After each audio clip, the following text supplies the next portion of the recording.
When you're writing during COVID, and now hopefully, knock on every piece of the wood, there is somewhere, if not past, somewhere in the middle of this pandemic, that's forever going to be probably ongoing. Yeah. That's a different conversation. But when you're sitting down and you're writing, how are you hitting? Are you looking for a certain word count? What's your work day look like, and how do you know if you've had a good day? Um, I don't have a word count or a page count so much as I have a place in the story I want to get to.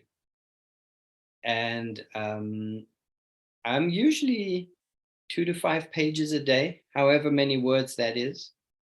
I've learned that in order to sustain constant writing, if you go too hard one day, there's nothing left the next day. At least that's for me, is that I can write myself out, and I don't like doing that. I'd rather just sort of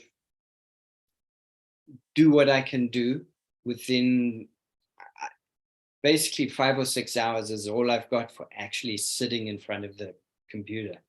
After that, I just wear out, and then it becomes a law of diminishing returns, and I usually throw away whatever's written then.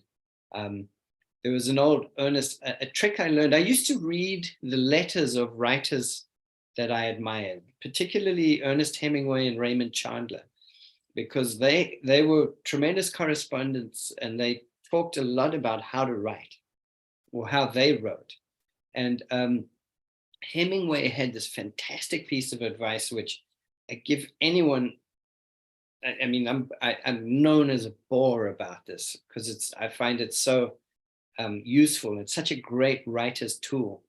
He always said, stop before you're finished every day. So leave a paragraph you know what to do, unwritten, because the next morning you don't have, that's your warm-up. You know exactly what you're going to write, and you can start writing it. And by the time you finish that paragraph, you're off for the next day. You're off and running for the next day. So, and so I always try and do that. I always try and stop while there's something left for me to write, and then I'll pick it up the next day. So that's a fantastic tool, and anyone who ever tries it comes back to me and offers to buy me a drink. So Hemingway would approve. Yeah, he would. No, naturally. And the other great piece of advice is from Raymond Chandler, and I use this, is that you have to go to your office, you have to sit down, you don't have to write, but you can't do anything else.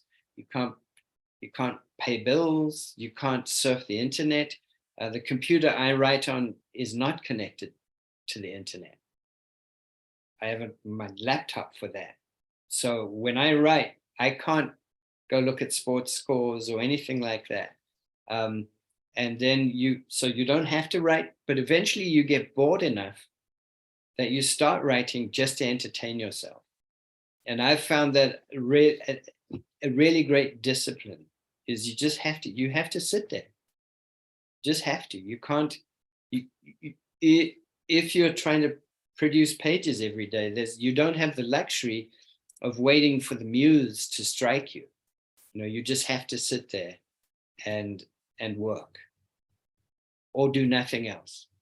And that's pretty wonderful. A wonderful advice as well. That lets you set up a rhythm, and you only have to do that once or twice in a project, and then you have the rhythm, and then you get Hemingway's dictum, of stopping before you've finished, and usually pretty soon you've got a pile of pages there. So that's we all have tricks, right? You have to trick yourself to do this. So we all have tricks for that. I assume everyone knows when their brains work best, or should know eventually, that what your perfect writing time is, and then you protect that time jealously. What I do, I mean, I basically write from 7 until 1 every day, 7 a.m. till 1 o'clock. that's my writing time. Nothing else can happen there. You better be bleeding if you want to come through the door. So that, and then after that, I'm useless. So I can go and do all the other stuff. Then if I'm really working hard, then I edit. But usually I prefer to edit the next morning. And you know, you protect when your brain works best. I think you should. Are you listening to music, or are you allowed anything that might help inspire you, but also possibly distract you? No, because I love music, but I start singing and stuff, you know, along with it. And so, no, I'm trying to hear the voices I'm writing, you know, especially movies you're writing dialogue, and I need to hear those voices. And that's transferred over to the novel too. I need to hear my characters talk. So I listen to that, listen for that. And so it doesn't have to be dead silence, but I don't have music on in my office while I'm writing. But I know a lot of people do. And then I've learned that when you need to read a chunk to see if it's any good or not, I go somewhere else. I go out of the environment I wrote it in, get in a car, drive to a coffee shop 20 miles away, and it looks different there. When you sit down to read it, it looks different. You can read it more, I can read it more objectively. And that's a great little trick too. Are you printing it up or reading it on a different device? Or are you taking the same computer? Paper. I'm old school. I love paper because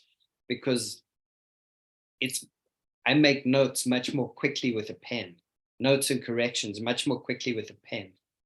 And ultimately, I'm going to want to, you know, read it on paper.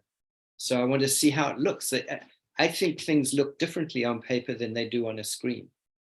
I don't have a Kindle because I look at a screen all day. I don't want to read a book on a screen at night. So I only read books, you know, books, the object. Even though trees are sacrificed for it. For a worthy cause. Yeah, and I love the object. I love what books are as an object.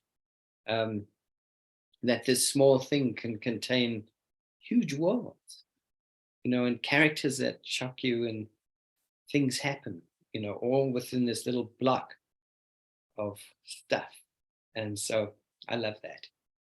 And of course, if you're handwriting your notes, at some point you've got to go back and you've got to input those changes into the computer, as opposed to doing it as you're thinking of the notes, which means they've got to be considered at least twice. So it's almost like another draft, right? No, it is. And I like that part of it. And often, you know, I've learned that to do sort of shorthand notes, sometimes I'll just, you know, circle a paragraph and do CDB, could do better, you know, and then I'll go back and attempt to do better.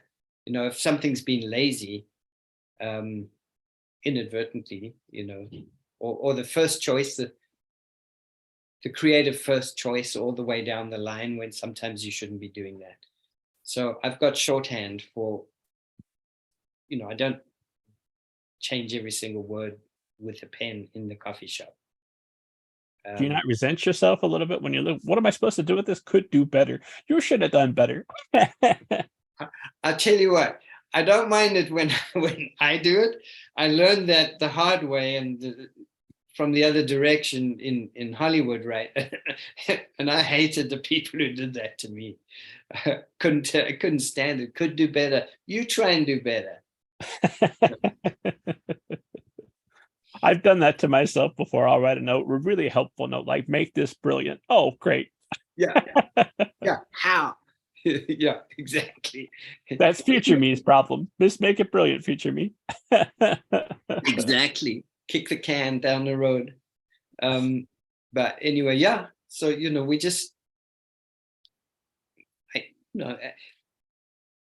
screenwriters don't mix much with other screenwriters. We're all lonely people in little rooms for the most part, until you're not, until you've got too many people telling you what to do and leaning all over your stuff. But most of the people I know who are writers and who I talk to, everyone has tricks that work on themselves. Or little things they do to make their work life more efficient.